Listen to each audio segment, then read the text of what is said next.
Vamos ler o primeiro verso, que diz assim: no princípio era o Verbo, e o Verbo estava com Deus, e o Verbo era Deus. Vamos lá? 1, 2, 3. No princípio era o Verbo, e o Verbo estava com Deus, e o Verbo era Deus. O 2 diz assim: ele estava no princípio com Deus. Todas as coisas foram feitas por meio dele, e sem ele nada do que foi feito se fez. Amém? Quantos podem dizer glória pela palavra de Deus? Coloque assim na cabeça e diga: Senhor meu Deus, eu não vim para este lugar, Senhor, em vão, Pai. Eu vim para este lugar para sair abastecido através da sua palavra. Então, ó Deus, essa noite eu vou fazer algo que eu nunca fiz antes. Eu vou adorar de uma forma que eu nunca adorei antes. Eu vou glorificar o teu nome de uma forma que eu nunca glorifiquei antes. Então, Deus, eu peço a ti, vai dizer, então Deus, eu peço a ti, faça aquilo que eu não possa fazer, opera aquilo que eu não possa operar, realiza aquilo que eu não posso realizar, entra aonde eu não posso entrar. E se o Senhor de fato está comigo no decorrer da mensagem, Senhor, fala no meu coração. E Senhor, para selar esse pacto que eu faço contigo no começo da introdução desta mensagem, eu já vou dar 3 glórias para o teu nome. Só quem pode glorificar o nome de Deus, então rende a Ele a maior glorificação que você já deu aqui nesse lugar. Vai e glorifica, eu quero ouvir quem está em glória.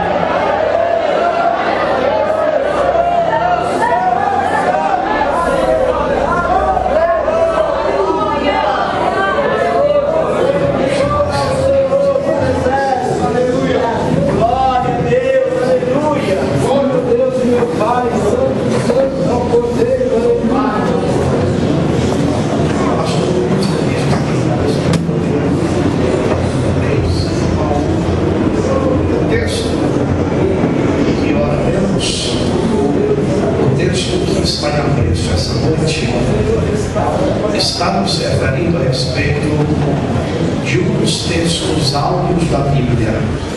Eu vou repetir isso aqui. O texto que nós escolhemos, que Deus escolheu, o texto que está em apreço aqui essa noite, é um dos textos áureos da Bíblia.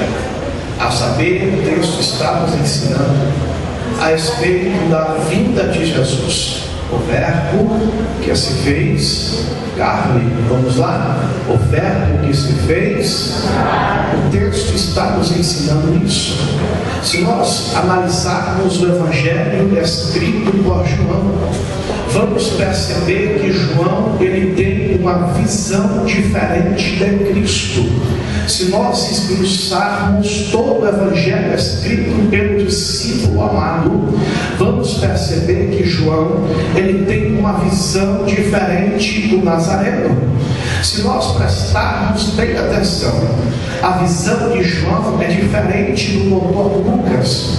Porque o Dr. Lucas, a visão dele de Cristo era de ouvir falar, porque ele não andou com Jesus, ele aprendeu a respeito de Jesus pelo apóstolo Paulo. Se nós prestarmos muito bem atenção, vamos perceber que a visão de João é diferente da de Marcos. Porque Marcos não andou com Jesus. Marcos ouviu falar a respeito de Jesus pelo intermédio de Pedro. Se nós prestarmos muito bem atenção, a visão de João é totalmente diferente da visão de Mateus. Porque Mateus não andou com Jesus. Mateus, ele ouviu falar de Jesus. Todo todos esses três que antecederam o Evangelho de João ouviram falar a respeito de Jesus e foram escrevendo como um evangelho a respeito do mestre chamado Jesus. João não. João era diferente. João, ele andou com Jesus. Esse João aqui, segundo a história, era primo de primeiro grau de Jesus. Deixa eu te contar um negócio. Jesus, pastor amigo, tinha dois primos com o mesmo nome. O primeiro primo era um primo de segundo grau chamado João Batista. João Batista era primo de Jesus, só que era de segundo grau. Agora esse João aqui era primo de Jesus de primeiro grau, só para você entender. João Batista era filho de Isabel. Isabel e Maria primas. Ora, se as duas tiveram filhos, Jesus e João eram primos de segundo grau. Agora João, o apóstolo amado, era filho de Maria também, só que uma mulher chamada Maria Salomé. Deixa eu contar uma historinha para você, você já vai entender onde nós vamos chegar. Essa Maria Salomé tinha uma irmã chamada Miriam, que a igreja católica canonizou por nome de Maria. A história vai dizer que essas duas irmãs tinham um pai e uma mãe que se chamava Joaquim e Ana, que a igreja católica canonizou dizendo que era Santa Ana, que originou o nome do nosso querido pastor Santana. A história vai dizer que Joaquim e Ana casaram e tiveram duas filhas. A primeira filha, Miriam, que era Maria. A segunda filha também Maria, só que de Salomé. Miriam Maria casou com José e teve Jesus. A outra Maria de Salomé, casou com outro Zé chamado Zebedeu. E Maria, Salomé e Zebedeu teve dois filhos, que era João e Tiago. A história vai dizer que se as duas eram irmãs e que se tiveram filhos, João e Jesus eram primos de primeiro grau. João e Jesus não era uma unidade comum, não, era uma unidade que veio do céu, pastor Ramiro, porque a unidade deles era familiar. Esse João aqui é o João que, quando Jesus, em Lucas capítulo 10, foi e escolheu 70 discípulos. Só que dos 70 discípulos, Jesus mesmo assim, ele escolheu 12 apóstolos para estar com ele lado a lado 24 horas. E dos 12 apóstolos, 3, meu querido obreiro, eram os mais chegados de Jesus. Quem era? Pedro, Tiago e João. Dos 3 que eram mais queridos de Jesus, um era o único que se declinava a cabeça no peito e sentia o pulsar do coração de Jesus, que era João. Esse discípulo aqui que nós vemos é o mesmo João que teve as revelações do livro de Apocalipse. Esse João foi o único João que não morreu martirizado que nem os outros 11 apóstolos. Esse João foi o único que morreu de velhice. Foi asilado numa ilha chamada Patmos. Esse João teve revelações na qual nunca teve. João, ele viu o céu por dentro. A história vai dizer que uma certa feita os pretores romanos pegaram o senhorzinho João, pegaram na mão de João e jogaram João num tacho quente, minha querida pastora. Só que quando jogaram João no tacho quente, todos achariam que João sairia só o esqueleto. Só que pela misericórdia de Deus, João teve um grande livramento naquele dia. Esse João aqui, a história vai dizer que mesmo depois de velhinho, a história diz que Timóteo dirigia a igreja, e quando era para dar as bênçãos apostólicas, Timóteo chamava João com a voz fraquinha por causa do longo da sua idade, pegava o microfone, pastor Ramiro Santana, querido Marcos Danilo, e dizia que a graça de Deus, a doce comunhão e a consolação do Espírito Santo esteja com toda a igreja. E a igreja, na graça, pelas palavras que saía da boca de João, dizia amém. Esse João aqui é o mesmo João que estava quando Jesus teve a sua morte, uma das piores mortes da época, que era a morte de cruz. Jesus no sacrifício vicário da cruz, ninguém queria ver, porque era muito feia a morte de cruz, bem diferente das mortes que temos aí nos dias de hoje. Talvez você pode achar feio, aquele moço morreu de acidente de morte de carro, não vou chegar porque é muito feio. Era mais feia a morte de cruz, ninguém queria estar perto.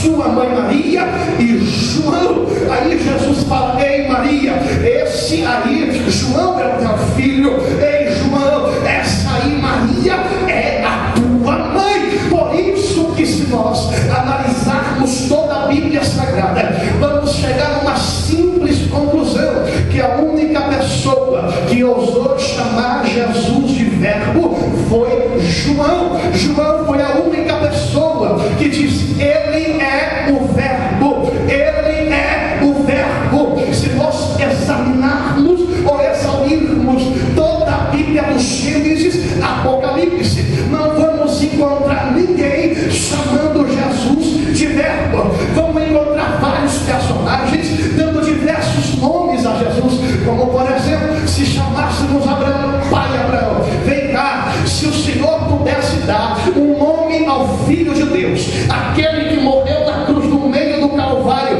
qual é o nome que o Senhor daria, pai Abraão? Com certeza Abraão olharia para mim e diria: filho, eu daria o nome dele do Cordeiro que desceu na hora da providência. Se pudéssemos chamar o pai Jacó: ei pai Jacó, qual é o nome que você daria, que o Senhor daria ao Filho de Deus, aquele que morreu na cruz no meio do sacrifício do Calvário? Com certeza Jacó, ele responderia: filho, eu daria o nome daquele anjo que batalhou comigo a noite inteira, mas que pela manhã ele me abençoou. Se nós perguntássemos para Misael, Ananias e Azarias: ei, qual é o nome que vocês dariam para o Filho de Deus, aquele que foi morto na cruz no meio do Calvário? Com certeza Misael, Ananias e Azarias responderia: ele com certeza é, querido William, o quarto homem da fornalha que entrou e mudou o ambiente daquela situação. Se nós perguntássemos para o profeta Daniel: Daniel, qual é o nome que você daria para o Filho de Deus, aquele que morreu na cruz no meio do Calvário? Com certeza Daniel responderia: ele se chama o leão da tribo de Judá, que fechou a boca do leão. Se perguntássemos para o profeta Jeremias: ei Jeremias, qual é o nome que você daria para o Filho de Deus, aquele que morreu na cruz no meio do Calvário? Com certeza Jeremias responderia: nós somos o barro prontos a ser moldado, mas ele é o oleiro. Olha para o irmão que está do lado aí, levanta a mãozinha para o céu, coloca a mão no ombro do irmão de quem está à tua direita e a mão esquerda no ombro do irmão de quem está à sua esquerda, porque agora Deus está me dando uma revelação e eu vou dizer a revelação que ele está me dando. Chacoalha o irmão que está do lado e diz para ele assim: hoje o oleiro vai entrar na tua casa e vai moldar aquele coração, vai tirar o coração de pedra e vai colocar o coração de carne. Quem acredita vai levantar a mão. Uma é boca, levanta as duas e dá glória para Jesus.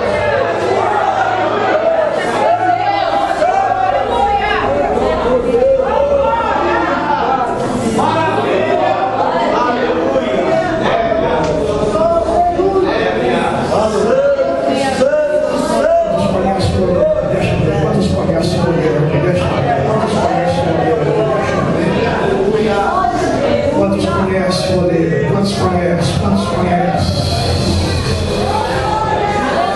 Eu estou sentindo Deus em cima desse altar aqui já, pastor Ramiro. Eu estou sentindo a presença do verbo aqui na igreja pentecostal. Eu estou sentindo o verbo aqui. E onde o verbo está, não é igual aos outros dias, não. Aonde o verbo está, alguma coisa tem que acontecer. Olha a mãe, vai falar assim: o verbo vai te pegar hoje. Ele vai te pegar hoje. Quem está sentindo a presença dele? Quem?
praça, veio um soldado, olhou para ele e disse: para de pregar, nega Jesus, que senão nós vamos te matar. Escute, o pregador, com santa ousadia, continuou pregando, pastor, que nem o senhor faz a praça, continuou pregando no meio da praça, e não hesitou, pregava e pregava. O soldado disse: para, porque se não parar nós vamos te matar. Então o pastor continuou pregando e não cessou de pregar. E segundo a informação da notícia, escute porque é forte, uma mulher estava com uma criança de 6 meses de idade no colo, pastor. Então o soldado pegou a criança da mão daquela mulher e olhou para o pastor e disse: bom, você para de pregar, senão nós vamos matar essa criança.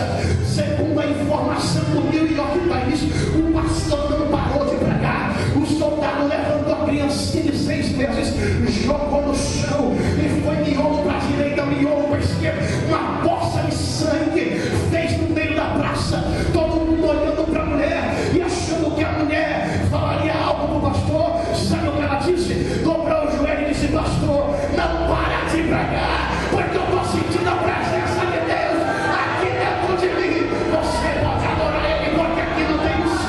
Você pode dar glória para Ele, porque aqui não tem isso. Já que você veio para o Pentecostal da Bíblia, dá glória para Jesus.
E os versos que lemos no verso 1, João, ele nos dá 3 afirmações, porque Jesus é o Verbo. João, ele nos dá 3 afirmações, porque Jesus é o Verbo. A primeira afirmação é: João, ele é claro, João é explícito e taxativo em dizer que a primeira afirmação é: no princípio era o Verbo.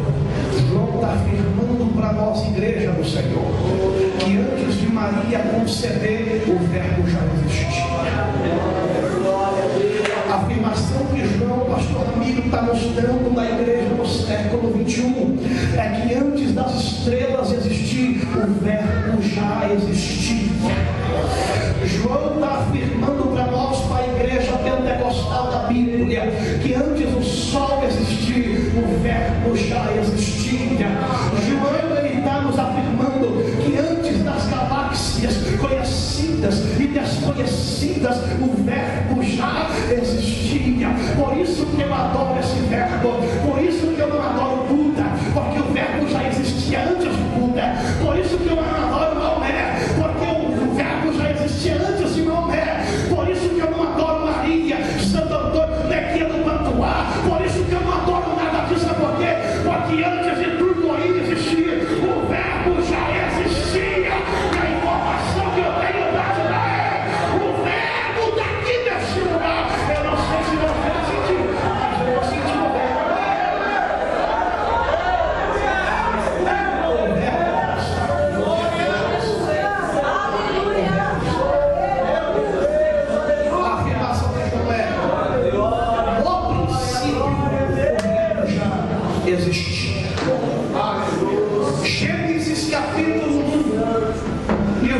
versículo de número 26, diz que Deus ele já tinha criado os céus, a terra, o mar, os animais. Deus já havia criado tudo, pastor querido.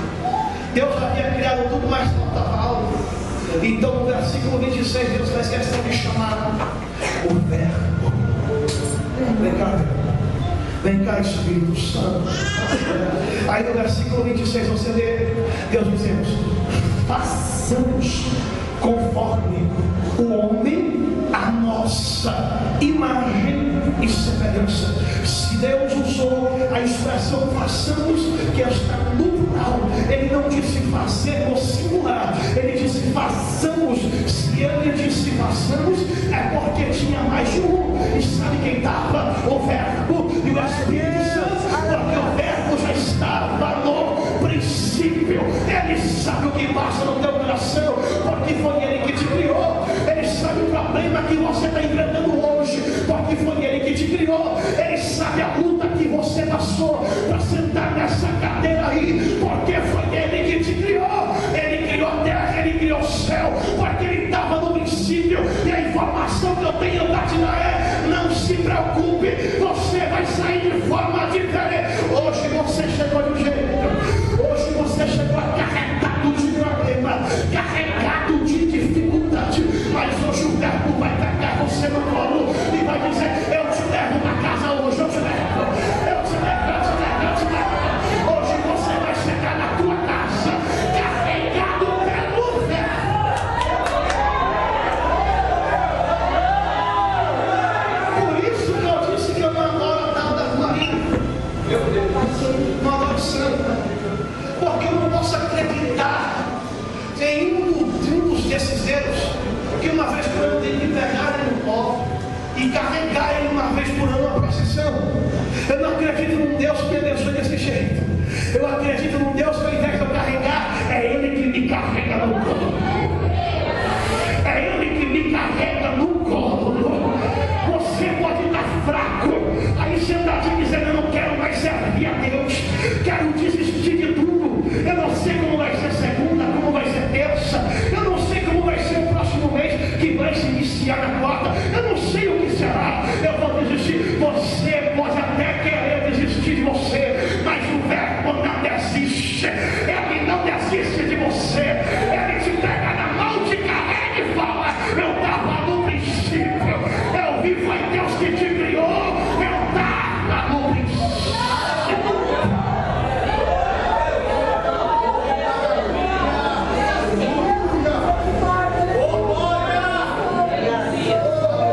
Glória a Deus.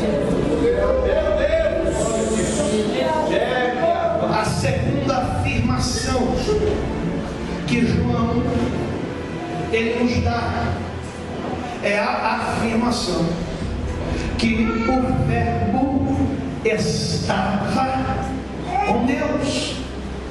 O Verbo estava no princípio e o Verbo também estava com Deus. O Verbo nunca se ausentou de Deus. O Verbo sempre esteve com Deus.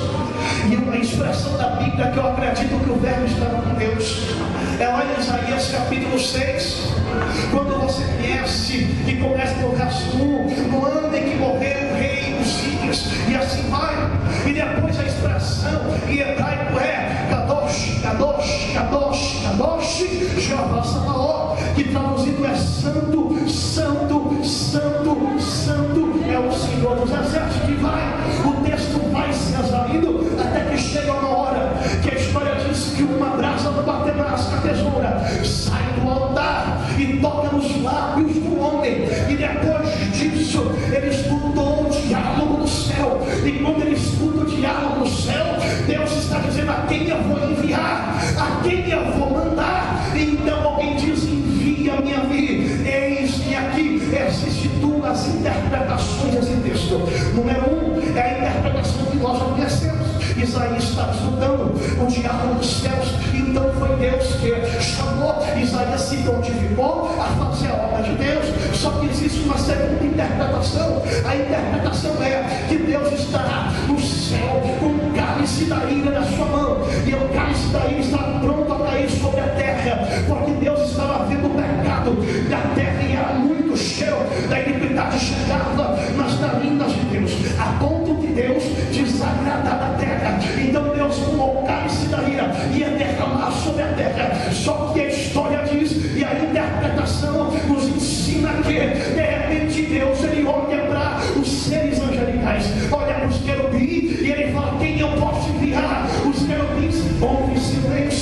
Talvez Deus olhou para os anciãos houve silêncio. Deus olhou para os serafins e no meio dos serafins houve silêncio. Aí Deus, a quem eu vou enviar? De repente no trono do lado direito de Deus, alguém se coloca de pé e diz: eis-me aqui, envia-me a mim. Você só está aqui porque ele estava com Deus.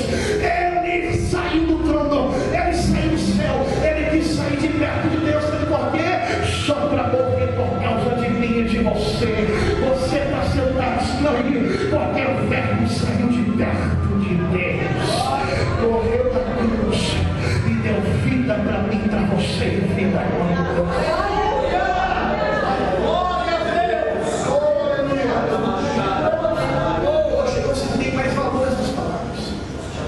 Evangelho de cruz, Evangelho de salvação.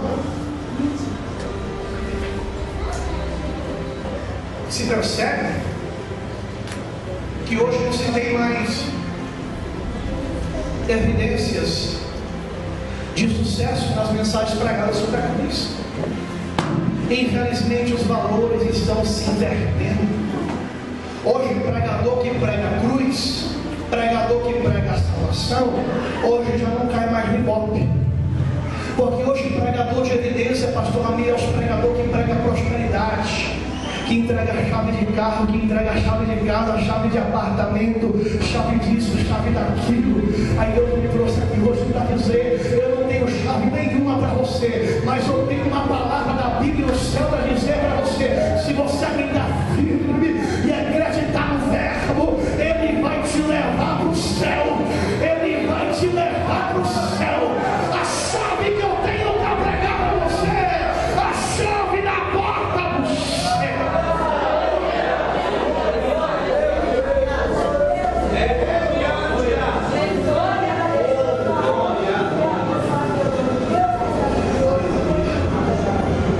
A terceira afirmação, e eu vou encerrar. A terceira afirmação que João nos dá é a afirmação que o verbo era Deus. A primeira afirmação é: no princípio era o verbo.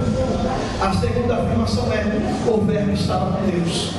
E a terceira afirmação é: o verbo, ele era e é Deus. Ele é tão Deus que quando alguém chegava cego perto dele, ele já dizia: pode voltar a enxergar, porque cego perto de mim não continua cego. Ele era Deus. Ele era tão Deus, pastor Ramiro, que quando um coxo chegava perto dele, a frase já estava na ponta da língua: pega a tua cama, coloca no ombro, levanta e anda, porque o verbo era Deus. Quando o mundo chegava perto do verbo, não podia continuar mudo, tinha que expressar palavras, porque o verbo era Deus. O verbo era tão Deus que um dia Natanael, junto com Felipe, eles eram os desmascadores de Messias. Apareciam diversos Messias querendo pastores, apareciam diversos falsos Messias na época. Só que Felipe e Natanael, eles eram exímios desmascadores de Messias. Quando chegava um falso Messias, Felipe e Natanael olhavam e diziam: você não é Messias, você é um falso Messias, sai daqui porque você não é Messias. De repente a Bíblia diz que Felipe encontrou o verbo, o verdadeiro Messias. Felipe encontrou o verbo, adorou Jesus, adorou o Messias. De repente Felipe foi correndo, disse: Natanael, eu encontrei o Messias verdadeiro. Natanael olhou para Messias e disse: eu sou raposa velha, rapaz. Com certeza esse aí é um falso Messias. Então Natanael perguntou para Felipe: Felipe, da onde é esse Messias?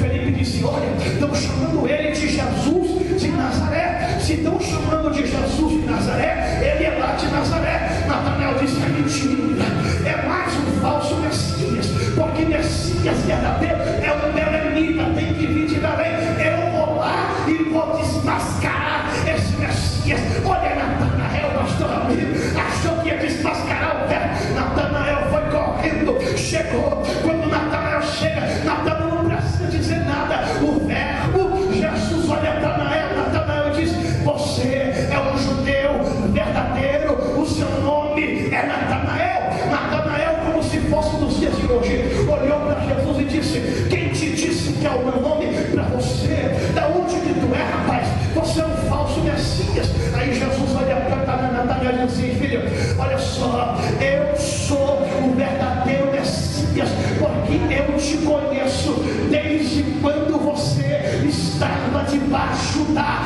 figueira. Quando Jesus disse isso, Natanael dobrou o joelho, levantou a mão, pastor Ramiro, e começou a adorar. Esse aí é o verdadeiro Messias. Mas por quê? Por que Natanael começou a adorar Jesus depois que ele tocou a história da figueira? Deixa eu te contar uma história. Natanael era uma das únicas crianças que havia continuado com vida, porque quando as crianças tinham 3 anos de idade, só 3 crianças sobreviveram. João Batista sobreviveu porque a mãe correu com ele para o deserto. Jesus sobreviveu porque Maria pegou Jesus e levou para o Egito. Natanael só sobreviveu porque a mãe dele colocou ele debaixo da figueira, colocou uma sábia, foi de longe e ficou olhando. Se alguém estiver perto dele e vai matar, Deus, cuida do meu filho, cuida do meu filho, cuida do meu filho. Aí a gente passou a cabeça. A mãe de Natanael pegou Natanael, e quando Natanael tinha 5 anos de idade, a mãe chegou nele e falou assim: filho, não conta nada para ninguém da história da figueira, tá? Mas por que, mamãe? Sabe por que, Natanael? Porque senão vão achar que você é Messias e vão querer te matar. De repente Natanael cresce mais um pouco, está com 18 anos de idade. A mãe chama ele e fala: filho, lembra da história da figueira? Não conta para ninguém, sabe por quê? Porque senão vão achar que você é Messias e vão querer te matar. Mas quando ele estava com 30 anos de idade, o verbo entrou no caminho dele, olhou e disse assim: eu te conheço desde quando você estava debaixo da figueira. Porque ele é Deus, ele é Deus, ele é Deus, ele é Deus, ele é Deus, ele é Deus.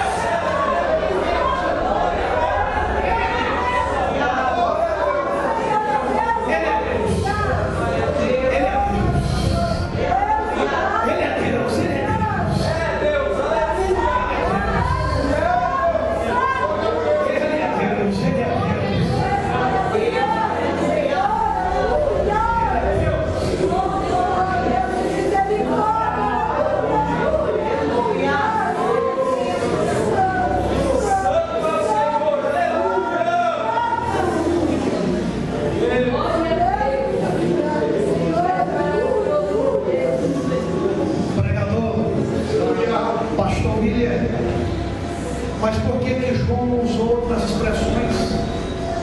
Por que João não usou adjetivo? Ele é um adjetivo. Por que João não usou ele é partido indefinido? Partido indefinido. Por que João não usou ele é um substantivo? Por que João não usou ele é um adjetivo? Por que João não usou a gramática dele inteira para fazer luz a respeito do nome de Jesus? Por que João fez questão de dizer ele é o verbo? Ele é o verbo. Por que João fez questão de dizer que Jesus é o verbo? Eu não preciso nem responder isso para a igreja. Vamos usar alguns personagens para encerrar a minha participação. Se nós pudéssemos chamar aqui hoje aquela mulher, pastor Ramiro, que foi pega no ato do pecado, da prostituição, réu confessa. Se pudéssemos hoje conversar com ela e perguntasse a ela: ei, por que Jesus é o verbo? Por que Jesus ele é o verbo? Por que João chamou ele de verbo? Ela vai dizer: é muito simples. Um dia eu fui pega num ato de pecado, pela misericórdia de Deus, ele me salvou. Só que antes dele me salvar, eu fui pega por fariseus. 15 fariseus pegou na minha mão, que compunhava a corte e me levou no meio da praça pública. E o meu azar foi que o homem que estava comigo cometendo pecado fugiu, deu linha na pipa e me deixou sozinha. Os fariseus me levou para a praça pública, uma multidão me esperava lá, todos com pedra na mão. Eu se ajoelhei, esperando a primeira pedrada e orando para Deus, dizendo: Deus, que a primeira pedrada seja fatal, que eu já venha morrer e não venha sentir outras dores e outras pedras. Mas de repente eu escutei um passo vindo na minha direção, e na medida que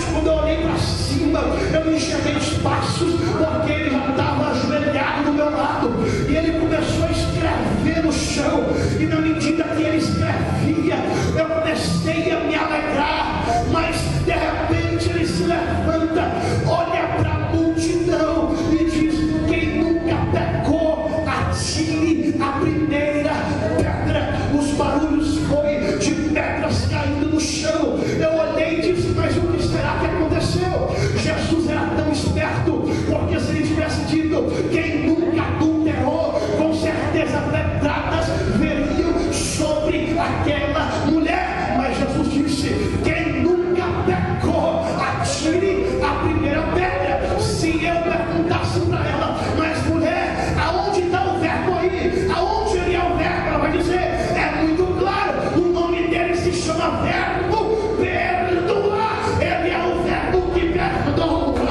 Ele é o verbo que perdoa. Ele pode conjugar esse verbo aqui hoje. Ele pode conjugar esse verbo aqui hoje na tua vida. Ele é o verbo perdoar. Evangelista, mas eu não preciso disso. Eu preciso de defesa. Não tem problema. Ele é o verbo defender para você aqui hoje. Ele pode ser o verbo defender. Evangelista, pregador, ei, meu querido William, mas se de repente eu precisar de outro verbo, tudo se morreu, tudo se esvaiu, tudo se foi na minha vida, não tem problema. Ele pode ser para você o mesmo verbo que ele se apresentou na vida de Lázaro, o verbo ressuscitar. Ele vai ressuscitar o teu sonho, ele vai ressuscitar o teu projeto, ele vai ressuscitar aquilo que você faz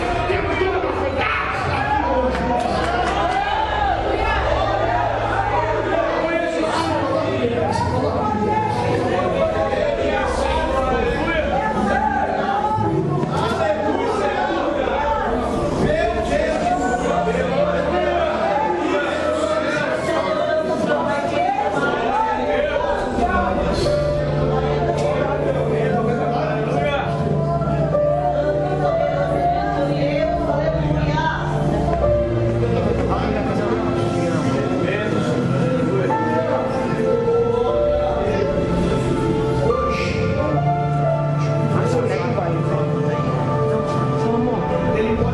matar aqui hoje.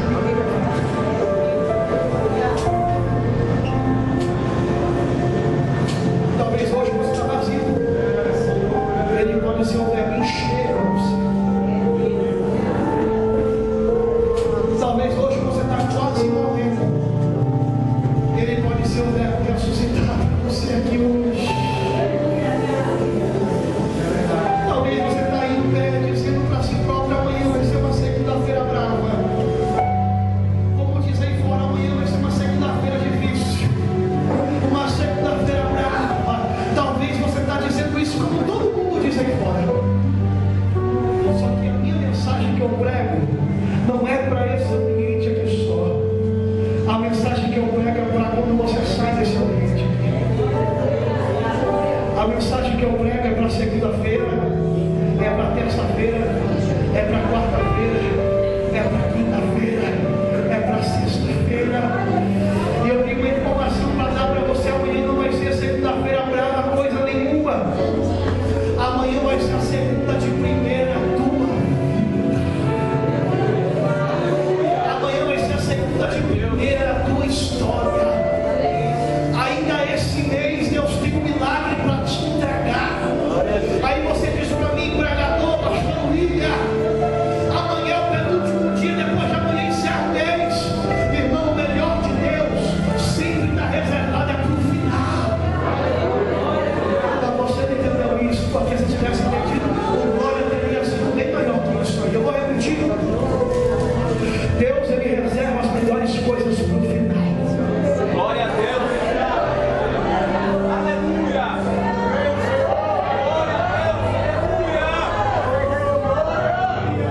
E se não acontecer nada, pastor? Se não acontecer nada, quarta-feira está aí. E o nome do mês que está vindo é abril. Sabe o que significa? Abriu-se as portas para você. Abriu-se as oportunidades para você.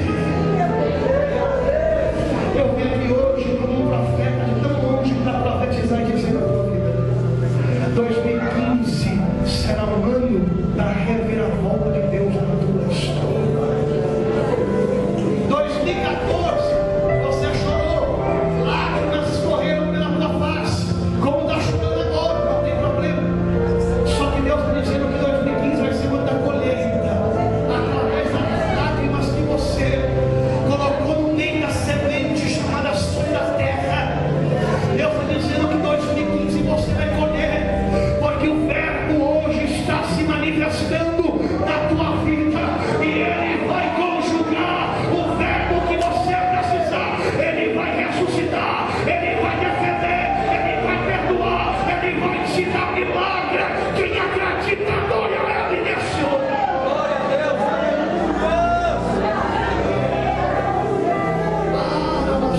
semana da reviravolta.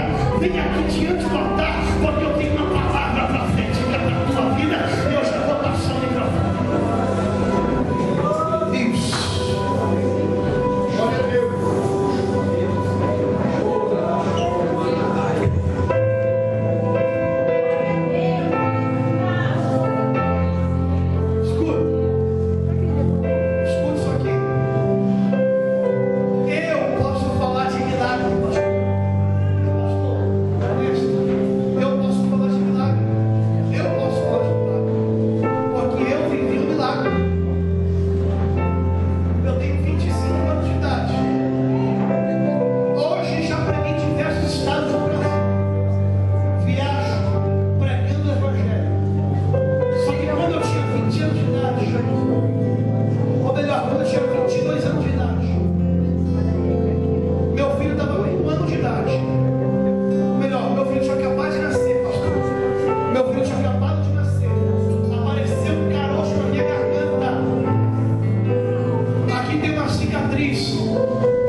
Só que vemos segundo o terceiro exame, eu não sei o que aconteceu, o que se movimentou.